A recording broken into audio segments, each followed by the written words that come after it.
I've been in investment for about 2 years. I have 6 investment properties, 1 in Kansas City, 3 in Memphis, and 2 in Little Rock.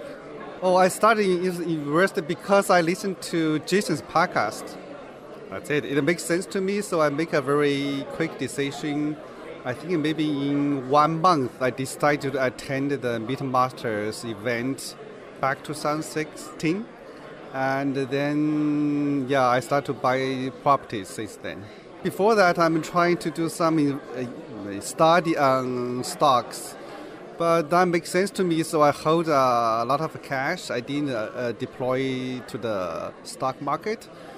So finally, I get Jason's podcast. Everything he said makes sense to me, and I have a lot of agreement with his opinion. So I decided to came to the event, MidMasters, and then I decided to make the investment. I think the first thing is real. You can have a real good return. It's not a scam, but you should be careful. What I recommend is join a network like Jason's network and get some education and then start to buy the properties. Don't wait too long.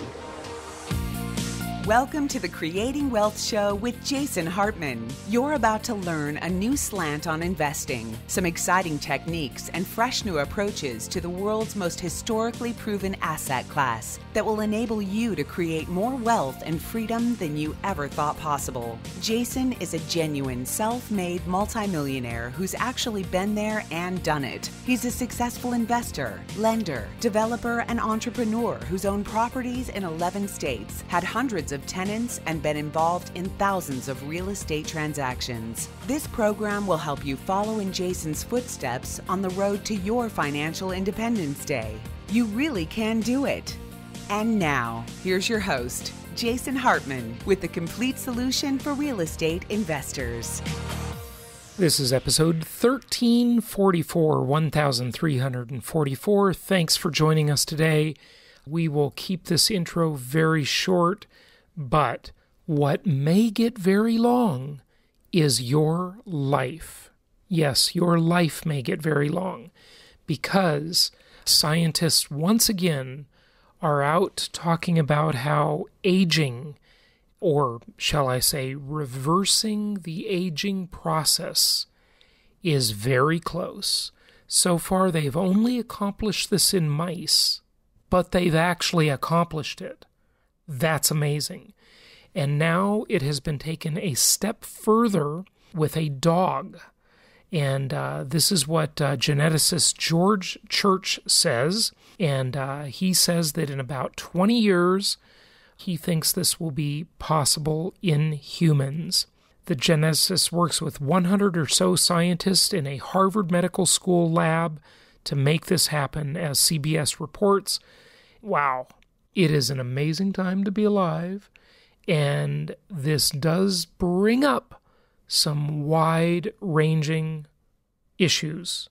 Opportunities, yes. Opportunity to live longer, that is great. But what about society? What about the welfare state? What about entitlements? What about Social Security? What about medical care, right? All of these things. What about changing the retirement age? I mean, where did this 65-year-old thing come from? Well, it came from the days when people only lived to be 69 years old. And now they're living a lot longer, and not just a lot longer, but a lot healthier longer. So it is truly an amazing time to be alive. This is, I don't know, it seems like we're on the brink of this, not too far away, but that will leave us with a whole nother challenge, one that we are here to address on this show with this education, and also with our guest today, George Gammon. What is that problem? What is that issue? It is too much life left at the end of the money. Now, that won't be any of you listening because you're doing something about it. We know we can't depend on the government. We know we have to make our own financial security, and that's what we're here to help you with. Don't be left with too much life at the end of the money. Make sure that money Make sure you have a financial plan. You are acting on it. You are buying properties. You are managing them well so that you can retire securely and live a long time in your golden years. And maybe we shouldn't even call them the golden years anymore. Maybe we should call them the platinum years. What do you think about that? I think I just coined a new phrase there, folks. The platinum years. It's no longer the golden years. It's the platinum years. Those are beyond the golden years. And they are years of health and vitality and long longevity. There you go. Okay, hey, I want to give a shout out to our listener and client, Clay Slocum. Thank you for introducing me to our guest today, George Gammon. He did a great interview with me, and also he's a great educator, has a fantastic YouTube channel, and he had me on his YouTube channel recently, and I was honored. Today we will have him as our guest on the show. So without further ado, let's talk to George. It's my pleasure to welcome George Gammon to the show. This guest was sourced in a kind of unusual way. One of our clients, Clay Slocum, a big shout out to you, Clay, introduced me to George's YouTube channel, and I started watching it and became enthralled. He does a great job explaining economic issues on his fantastic YouTube channel. He is an entrepreneur turned real estate investor. He's been investing full time. He retired at the ripe old age of 38. He became a self-made millionaire 4 years earlier at 34. He's traveled to over 40 countries. He now manages his own investment portfolio, which consists mostly of real estate in and outside the U.S. So he's been investing in one of our markets and then some stuff abroad.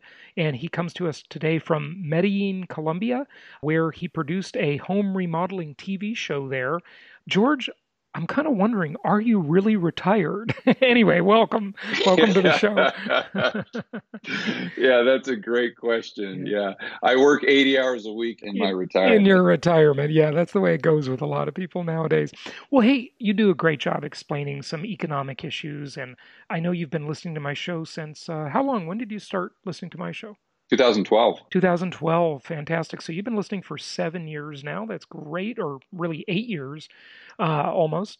You got inspired to invest in real estate, and then you know, much later, just recently, you started the YouTube channel. Give us a little bit of that background, if you would. Yeah, I retired in 2012. I started investing in real estate. Your show was just a huge help. I went kind of all in Kansas City. Turned out to be the right time. And as an entrepreneur, I made quite a bit of money overseas. So when I learned the real estate game in the United States, I said, well, let's take it overseas and see if I can make a little bit better return over there. And I enjoy traveling. So that took me down into South America. In 2015, I started investing heavily in Medellin, Colombia, in rental properties, but also flips, because I had a really good team set up. And I've been here ever since, doing flips in Medellin, keeping some in a rental portfolio. And then I also still have a lot of properties in my portfolio in the United States, in Kansas City.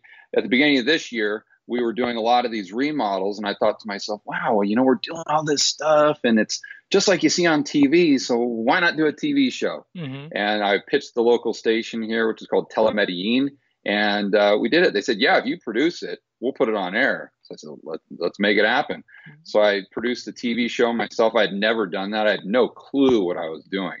But I hired some good people. We got it done. It's a lot of fun. And then after I got done with the first season of the show, I had some great editors, great camera people. And I thought, well, man, maybe I'll just do a YouTube channel. Mm-hmm. So I did the YouTube channel, started off talking a little bit about real estate. The first videos were just absolutely horrible, as you can imagine. And they got a little bit better. But what I really like talking about is macro. I'm just addicted to it. In other words, macroeconomics, right? Correct. Yeah. And that's correct. That I must say is my favorite too. You know, I think the big picture is the most important picture. And so many investors focus on these micro little things, and they watch the stock market hourly, and, you know, they're crazy. That's not investing. That's like gambling. It's just people are into the dopamine hit. It's a strange mentality. I've never really understood it, but well, I guess I do understand it, but I've never been into it. I'll put it that way. So yeah, macroeconomics is really a fascinating it's topic. very well said. Yeah, it really is, and I love monetary and fiscal policy, and obviously you do too from watching your stuff. But I must say this is not great first date conversation. you know. uh, but I love it anyway. It's really interesting to me. So good stuff. Well, let's talk a little bit about macroeconomics. One of the things we're hearing a lot about nowadays, George, is this phrase. There are these various phrases that are kind of in vogue at times, and then they fall out of favor. And you hear these acronyms, you hear these names. Well, the one we're hearing all about today that we really haven't talked much about on the show at all is the repo market. The repo market. Yeah. So you've done some great stuff on this. Explain to the listeners, what is the repo market and why does it matter? Well, the repo market is an area where financial institutions can get cash that they need for whatever. Maybe it's meeting their reserve requirements or something like that. So generally, the prime dealers will buy treasuries, and they'll take those treasuries and they'll sell them. They'll have the liquidity. They'll inject that into the repo market for these lending institutions. And it's basically a loan, but a lot of people look at it like a pawn shop because technically they, meaning the person who is giving the cash, they are taking collateral for that cash. They're literally actually purchasing it. We call it a repurchase agreement. And the repurchase agreement states that at a specific time, whether it's the next day or it can be a term repo, let's just say 14 days, that the person who took that or the entity that took that money, they're going to buy their collateral back. And then that money is going to go back to the original lender, if you want to look at them that way. It's just kind of the plumbing of the financial system. Right. Now, people are talking a lot about the repo market nowadays. That seems to be a really popular phrase.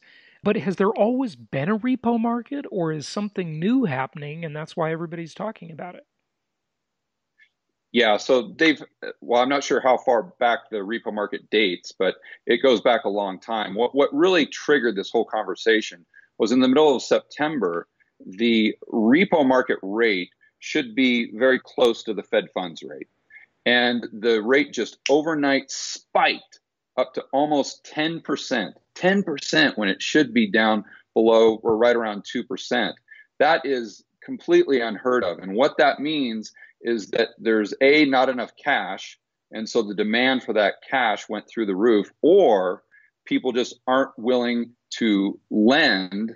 And that's what spiked the demand. So the Fed had to come in and immediately inject billions of dollars into the repo market to bring the price or the interest rate on that money or the demand all the way down to where it should be to meet up with the Fed funds rate. And then, of course, Powell comes out and he says, well, this is just a quote unquote temporary glitch. And when you say Powell, you're talking about Jerome Powell, the Federal Reserve Chair. Go ahead. That's correct. Yeah. So he comes out and says, well, this is just a temporary glitch. There's nothing to worry about. Just, move along. Now we're 2 or 3 months later, and they've injected more and more money into the market. Now they're injecting almost $300 billion a night when you take the overnight repos and the term repo. And this has gone from a temporary glitch to now all of a sudden they've committed to do it well into 2020. So is this a sign that there is something ominous on the horizon? I mean, when markets like this are really out of sync, first of all, only the sort of aware people that are in the financial industry know about this. The common person doesn't know anything about the repo market. They probably haven't even heard the phrase. What does this mean to us? What this means is that there's more demand for cash than there is supply, or the people that have the cash aren't willing to lend that cash for the specific collateral offered. And that collateral is typically treasuries or mortgage-backed securities. So if you look at kind of how this whole thing works and you just say, well, this makes sense, this doesn't make sense. And all the things that I'm hearing from the media is that, well, it's tax time of year. There's just low liquidity because the federal government is running all of these deficits. So that means that there's a higher supply of bonds and a lower supply of cash. But the reason that doesn't make sense is because that wouldn't make a market spike overnight. That would be maybe something that would happen over the course of months.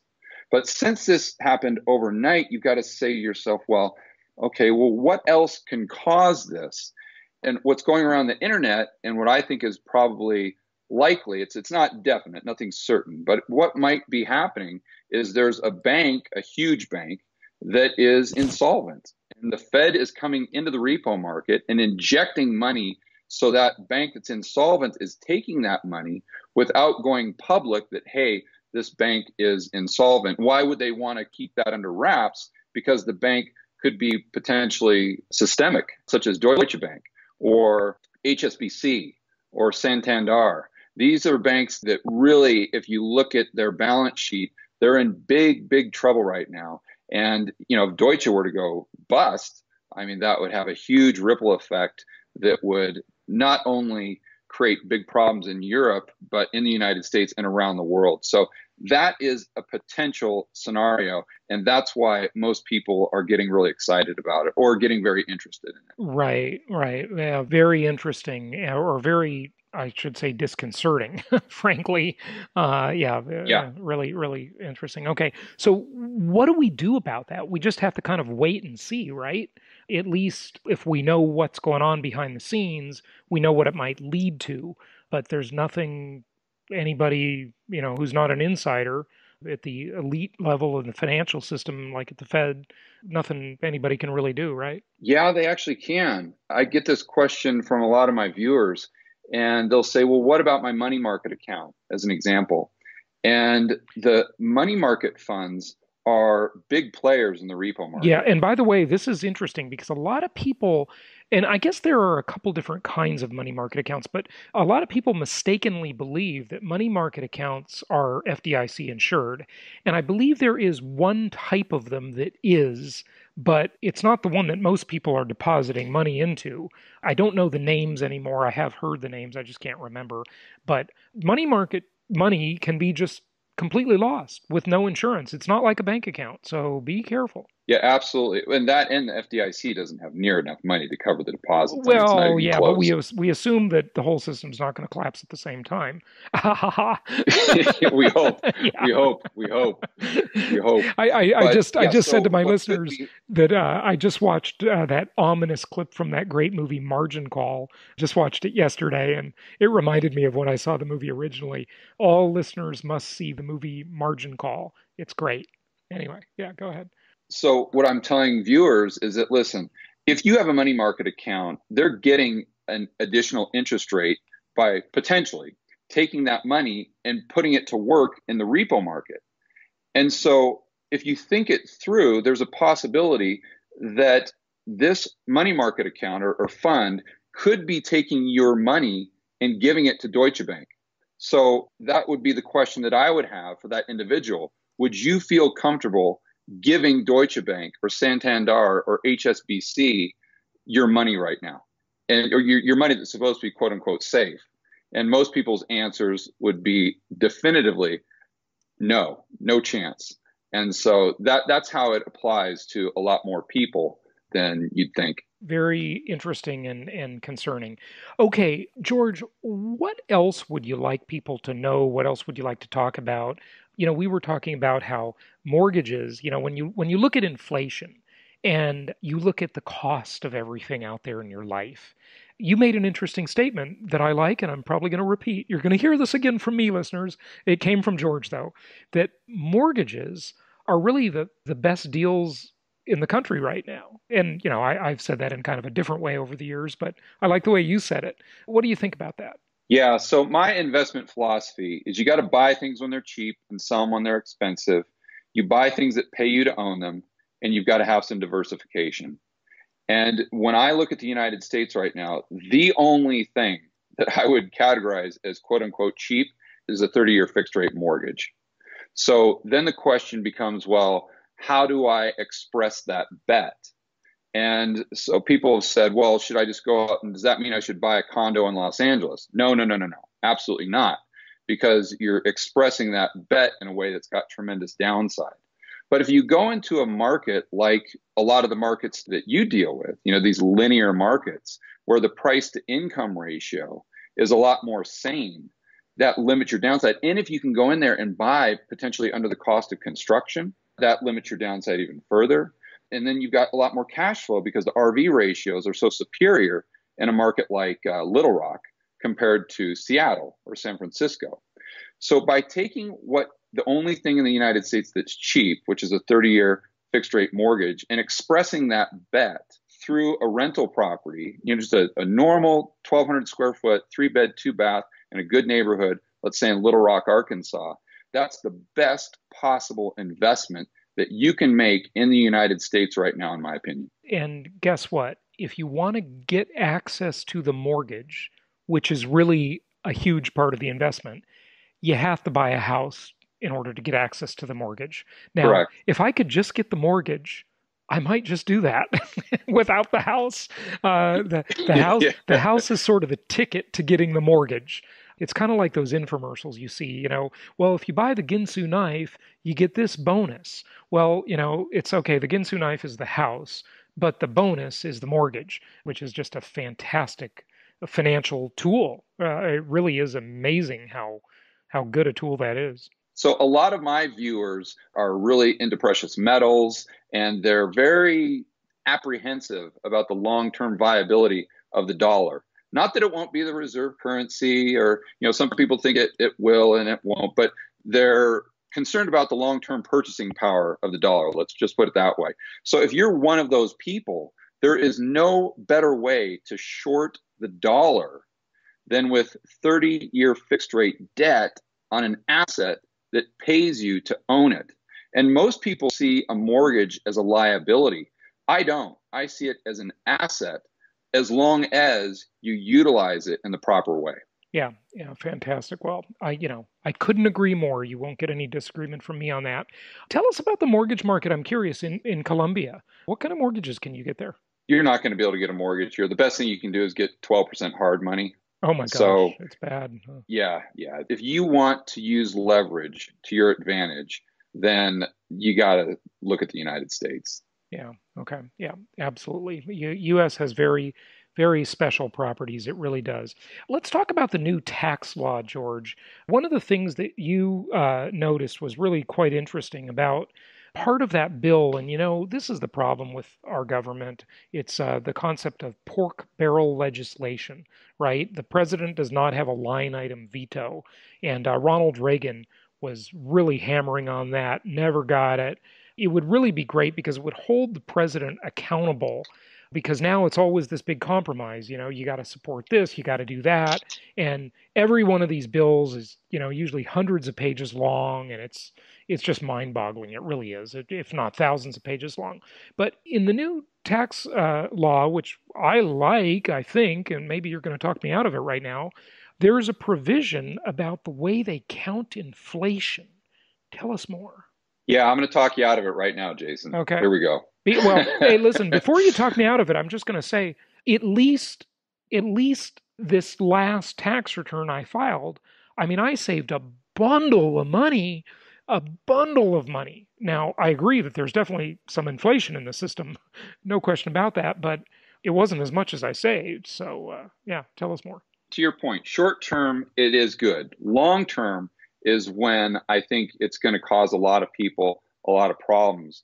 The reason for that is because in the fine print for this bill, what they did is they started to measure CPI in a different way for the tax brackets. So as a lot of us know, inflation is probably running higher right now than the government would lead on to with the CPI. But what they've done is they've taken a step further. So without getting super technical here, let's just say that before they were using the CPI to move the tax brackets up. So and of course, that's the consumer price index, which is the primary measurement for inflation. Okay, so the CPI is obviously misstated in many ways, but tell us more. They use the CPI to move the tax brackets. because let's just say that you're making $10,000 a year, or let's say $50,000 a year, and inflation, let's say, goes up to the point where your salary doubles, so it goes up to $100,000 a year. Well, your purchasing power stays the same.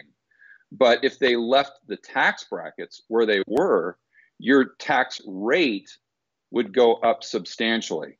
So they've got to move those rates up with the rate of inflation. But here's the deal. If they measure CPI in a way that understates inflation, that means that those tax brackets are going to stay where they are today a lot longer than they should. So you can see how this works long term because of this compounding effect, that we have this inflation. Let's say they're telling us that it's 2%, but in reality, it's 5%. Well, now what they're doing is they're saying, okay, well, before we would have measured it at 2%, the CPI, but now what we're going to do, and this is in the fine print, we're only going to measure it at 1%. And so what happens over 10, 15, 20 years is people go up and up and up and up and up as far as their income as a result of inflation. Not that their purchasing power increases, but their incomes might increase with inflation, taking them into tax brackets where they otherwise wouldn't be. So their purchasing power doesn't increase, but the percentage of tax that they pay on their income does increase. So their overall purchasing power decreases substantially. You know, it's really interesting, and this can work both ways. And Dan Ammerman, who's been on the show many times, and he's got some real deep, wonky thinking about a lot of this stuff, he explains it pretty well, and I just can't remember how he explains it, but he shows a few examples of how the IRS doesn't account for inflation. And sometimes that benefits us as investors, and sometimes it hurts us. It mostly benefits investors and hurts non-investors. It's just really quite interesting how they don't account for inflation properly. And it could be good or bad. It just depends. Right, because see, what they do now, they switched it, the CPI, to what they call a cost of living index, as opposed to a cost of a basket of goods and services. So the way they used to do this is they just take a basket of goods and services. You know, you got a car, you got healthcare, you've got food, or, you know, a piece of steak, or, you know, it gets really granular. And then they just measure that every single year, and they see the increase, and that would be your CPI. Now they don't do that. Now what they do is they take that basket of goods, but then they say, well, we could substitute other things if the price went up and your standard of living would still be the same. So as an example, let's say in the initial basket, they had a filet mignon, a nice cut of steak. And then let's say in the new way that they measure it, that filet mignon went from $10 up to $12. They'll say you'll have chicken you got 20% instead, right? inflation. Or hamburger, yeah. Yeah, what they would do is they'd say, exactly. They'd say, well, you don't necessarily need a filet. You could go ahead and have this T-bone or this hamburger, and that's still $10. So inflation didn't really go up. Yep, what a scam. So that's called substitution. And the two other major ways they understate inflation is weighting and hedonic indexing. Yeah. So it's substitution, the one that George correctly pointed out, weighting, and then hedonics. We've discussed those things many times on the show over the years, and that's absolutely true. So they do that, but it's interesting to see that this was part of the tax bill, and nobody but you has mentioned that, George. You're the only one. If you're saying to yourself as a listener, oh, this can't be right, there's no way, don't take my word on it. It's on the New York Fed's website. And it's a little hard to find, but go on your computer and just spend a half hour on Google. You can find it. And I hate to be a conspiracy theorist, but if I could just go off on a little tangent. A lot of those conspiracies are true. Okay, so you know, don't knock it. They're not all false. Well, when I was reading this, the first thing that popped into my mind is I thought, you know what? I'll bet you Powell is doing this on purpose as a way to get back at Trump for all those tweets. Because if you know, Trump's obviously really hard on Powell. Yeah. Right. And if you're Powell, what do? You got pride. You want to punch the guy in the face, but you can't do anything about it because you got to keep your composure. Yeah. So what better way, the tax law, the new tax proposal, that was Trump's baby. He throws that out there as his claim to fame. Well, what better way to smash that than to disclose on your website that, hey guys, this might be neat on the surface, but it's actually bogus if you look at the fine print. So, and I'm not saying that he did that or anything, but I was thinking to myself, possible. Boy, my pal, that's very possible. That's a great way to do it right there. Yeah, it sure is. No question about it. Very, very interesting. Very interesting. George, this is fascinating stuff. Give out your website, and we'll have you back on the show to discuss this, more stuff in the future. Just keep up the good work, keep studying this, keep educating people about it. Where do you want people to find you? They can go to my YouTube channel. It's just George Gammon, George typical spelling, Gammon, Gammon. Or if they want to look me up or text me directly, you can find me at Twitter. And again, it's just my name, George Gammon. Fantastic. George, thanks for joining us. Thank you so much for listening. Please be sure to subscribe so that you don't miss any episodes. Be sure to check out the show's specific website and our general website, hartmanmedia.com, for appropriate disclaimers and terms of service. Remember that guest opinions are their own, and if you require specific legal or tax advice or advice in any other specialized area, please consult an appropriate professional.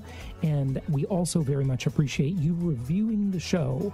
Please go to iTunes or Stitcher Radio or whatever platform you're using and write a review for the show. We would very much appreciate that. And be sure to make it official and subscribe so you do not miss any episodes. We look forward to seeing you on the next episode.